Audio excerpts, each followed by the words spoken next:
honor and remember them. You know, I've read that people aren't remembered by what's written on their headstones. They're remembered by what's engraved in people's hearts. And I think Dick, Ray, and Phyllis have touched our hearts in many ways. And I think it's appropriate, and they were a big part of this cul-de-sac, this neighborhood, and I think it's appropriate that we remember them and celebrate their life. And celebrate their life. Yes, I do. You know, almost every morning I'd come out and I'd see Dick watering his yard or doing something. In the evenings we'd see him backing out of his garage and headed off to the jacuzzi. Dick was a man of habits, and he was a very kind and thoughtful person. I mean, he kept to himself a lot, and I can't say I really know him as much as people who've been on this block a lot longer than I have, but he was always very kind, and you know, things like this happen, and I feel bad. It's like I saw him out in the morning, and I could have walked over and talked to him and got to know him more, but I was in a hurry going to work, and I didn't want to bother him. So those things, you know, people pass away, and you really feel like you cherish life more and what's more important in life, and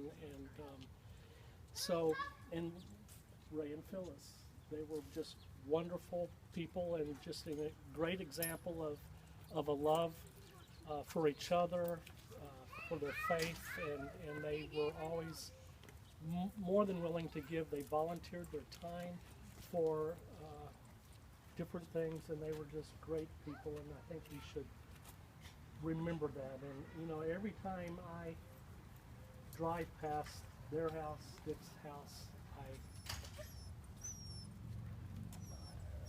a thought comes to my mind. And I remember them, and so, you know, in that way they'll live forever in our minds, and we'll think of times together. And you know, we've got some pictures on the table, and they were just really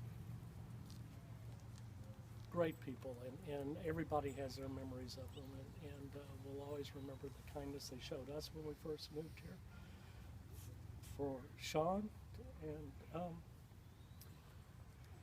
I could go on and on with stories about Ray and Phyllis and the times that they helped, they gave, what they do for us. And so I think it's just, you know, we can't always, you know, we remain sad when somebody passes away, and it's, you know, a time for celebration. They want us out here, and they probably are out here with us in spirit, and we'll celebrate their life. And so unless, you know, somebody else has anything to say, I'm you know, but I just want to say, I can say, get it out, is that they all thought a lot of you, and I just want to thank each and every one of you for being part of their life and supporting them and being there for them as well in these last couple of years that, you know, they haven't been so mobile, and going over and picking my dad up off the floor how many times, and all those things. You guys were always there for them too. This is just a really amazing neighborhood, and I just want to thank you as well. Thank you. What a wonderful community. I think, you know, I mean, how many in-scripts really come together and share with each other, and I think it's beautiful that we have this opportunity, young to old, to see the different stages of life. So just celebrate their lives. That Grandpa loved tormenting all of you. That's true. I mean, I'd hear stories in Sacramento about how he tricked some guy on a bicycle ride to give him all munched up coins. Or somebody that brought a tool back that wasn't cleaned all the way. So. He's confessing it was me. But I mean, you know, they just had wonderful stories about all of you, and so just thank you so much for all the love that you've shown my grand folks, and it's been great to see you guys as well as we've been growing up. So thank you for inviting us to into the cul-de-sac party and the cul-de-sac party to take care of my mom. So thank you. Yeah, we're here for her. Absolutely. We love her. Keep her, we want to keep her. So we can chain her up to the house.